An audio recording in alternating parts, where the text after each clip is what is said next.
Eu acho que a gente tem talvez seja uma das nossas ansiedades nessa especialidade, a expectativa que a comunidade, os próprios colegas médicos têm, né? A gente realmente mostra coisas bonitas, imagens coloridas em 3 dimensões e parece que a gente pode ver tudo. Esses testes têm limitações, a gente não consegue sempre encontrar a patologia. Eu acho que se o senhor fez esses exames, então, e se tiver doença, ela está abaixo do nível de detecção nosso, a oncologia demanda da radiologia melhoria o tempo todo. Acho que muito da nossa evolução como especialidade vem desse tipo de dificuldade de pergunta, de sempre precisar enxergar mais e melhor, como eu mostrei no primeiro slide da visão do super-homem, mas a gente ainda não tem. Talvez no futuro, acho que o Dr. Eduardo, se quiser comentar, tem técnicas aí que estão se propondo, não estão disponíveis ainda no Brasil, a ir mais diretamente no tipo de tecido, buscar um tipo específico de tecido no corpo humano e apenas aquele tipo de tecido. E aí talvez a gente tenha uma chance maior de detectar patologias como no seu caso. O que você acha, Eduardo? Dr. Eduardo, desculpe, ele é médico aqui há 20 anos, talvez. É médico nuclear e coordena o setor tanto de medicina nuclear como de PET-CT aqui na instituição. Isso basicamente quer dizer que o que eu faço é aquele método de detecção que usa o metabolismo, qualquer tipo. Então, isso que a medicina está tentando fazer cada vez mais é tentar desenhar exames que não mostrem forma, mas mostrem função. Exames que, por exemplo, permitam eu detectar onde esse PSA está acontecendo. Se eu tenho um marcador que encontra esse PSA, por exemplo, um antígeno contra o PSA, e nesse marcador, que é o antígeno contra o PSA, eu acoplo um pequeno átomo que emita radiação para me mostrar onde ele está, o antígeno é aquilo que reage com a coisa. Vai circular o corpo inteiro e vai se fixar dentro dessa região, mostrando para a gente, olha, está aqui o tumor. Parece a ideia boa, a ideia é assim que a coisa é trabalhada, é uma série de vertentes que a gente tem que tentar responder. Agora, tem alguns problemas particulares no tumor de próstata. Porque tem a evolução do câncer de próstata, ele tem sempre a questão da discussão quando há o aumento do PSA. É uma dificuldade você determinar, muitas vezes, qual é o sítio de aumento. Muitas vezes são propostas, inclusive, terapias, como talvez o senhor tenha feito, de receber dentro de um determinado lugar, que é o mais provável, uma radioterapia e observar se o PSA cai e assim por diante. A gente está desenvolvendo métodos para melhorar, por exemplo, o rastreamento das metástases ósseas. Até hoje são feitas usando a cintilografia óssea, que provavelmente o senhor já fez, mas existe uma nova introdução que a gente está começando a trabalhar, uma técnica nova dentro do hospital, que transforma essa cintilografia, que antigamente era feita no equipamento gamma-câmara, num exame feito do equipamento PET-CT. Isso faz com que isso possa ter uma qualidade muito maior para detectar pequenas lesões ósseas. Então, é um caminho que a gente está caminhando. Outras coisas. Câncer de próstata, ele não é um tumor agressivo. Por exemplo, se a gente pensar no melanoma, no linfoma, tumores que trabalham muito, o PET-CT com a substância FDG é bastante bom. Então, a gente usa em tumores de pulmão, os tumores mais agressivos de cólon retal, as metástases, etc. Mas alguns tumores que têm crescimento mais lento, e aí são menos agressivos, em geral, na sua origem, tumores bem diferenciados da tireoide, tumores de próstata nas suas fases mais iniciais, eles não concentram muito porque eles não são tão agressivos nessas fases. Então, você não pode usar o PET-FDG, você tem que usar um PET outra coisa.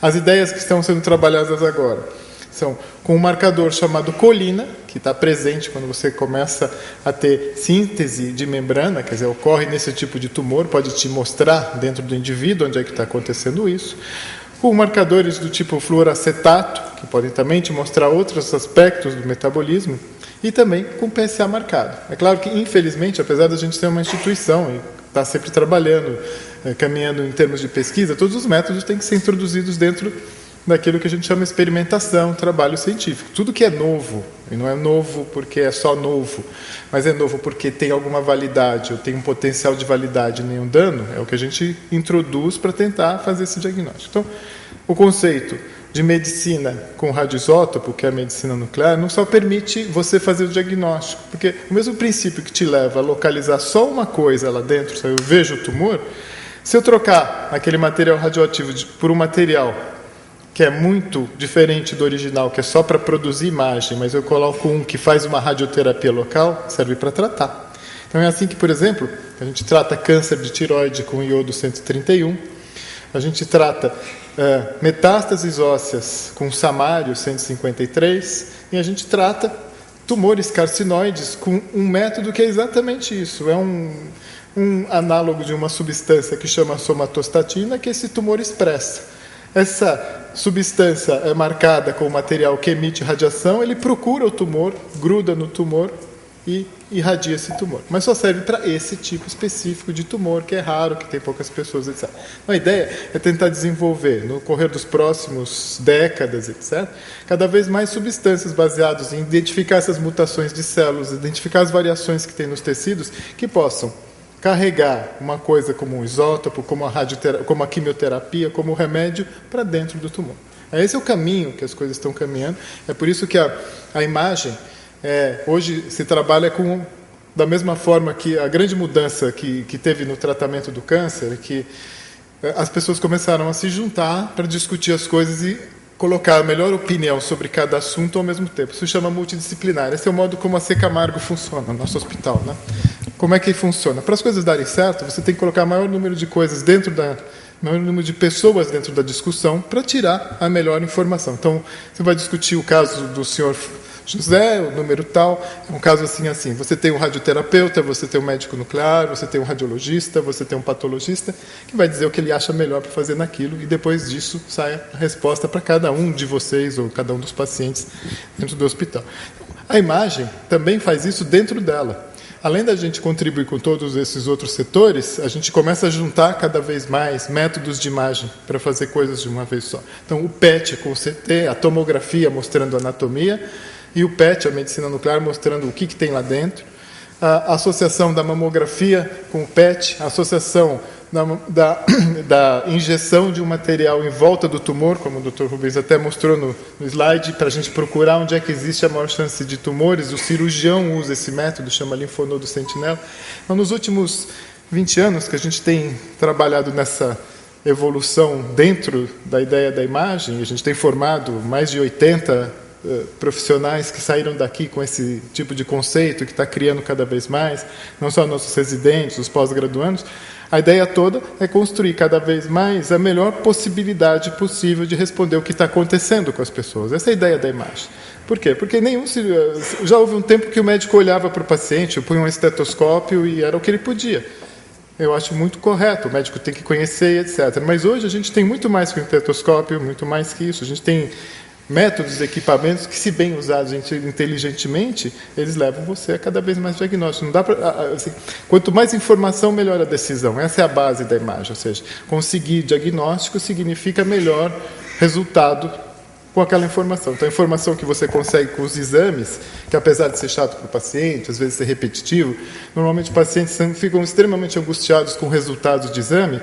A gente não torce para o resultado ser pior, a gente torce sempre para que seja melhor, mas todos esses resultados eles são fundamentais para aquele indivíduo que vai operar, para aquele indivíduo que vai fazer a radioterapia, que vai dar um remédio quimioterápico, saber o que fazer e poder tomar as decisões. Então, nesse âmbito, é claro, a gente tem que juntar tudo isso o tempo todo para tentar construir a resposta. Ninguém tem a resposta, nem para o diagnóstico, nem para nada disso, mas é isso que a gente está caminhando, né?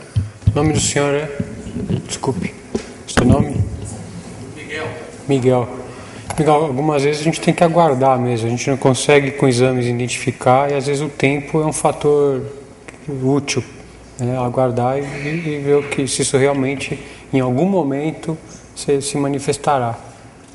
Sinto muito, nós na imagem ainda não temos resposta para tudo.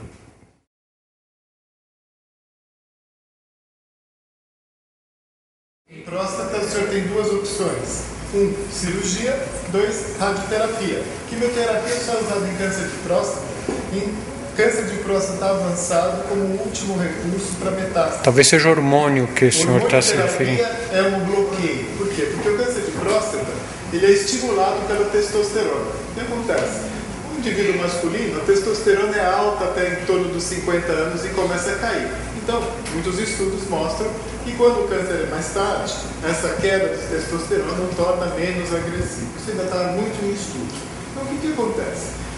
O hormônio que é utilizado no tratamento, ele bloqueia esse estímulo do tumor. Então, você usa um método em que se diminui artificialmente Doutor Eduardo, a quantidade de... é importante você usar o microfone que eles estão documentando também. Desculpa, gente. Então, assim, em resumo, né, após certa idade a testosterona decai. A testosterona é um estimulador do tumor de próstata e o que você faz, em muito caso, que é a hormonioterapia do tumor de próstata, é bloquear ou anular essa testosterona com seus colaterais, mas com o objetivo de reduzir o estímulo para o crescimento desse tumor e torná-lo um tumor, entre aspas, indolente. Se chama hormonioterapia. Para o tratamento do tumor, ou você o retira, faz a retirada desse tumor, ou você implanta sementes de um metal que emite radiação, que é uma braquiterapia localizada, ou você faz radioterapia. Cada um tem suas vantagens, desvantagens, dependendo, isso o senhor tem que procurar avaliar com seus médicos, com aqueles que estão tratando. Porque cada modalidade de tratamento tem os seus benefícios, seus malefícios, dependendo do indivíduo que é o alvo dessa terapia.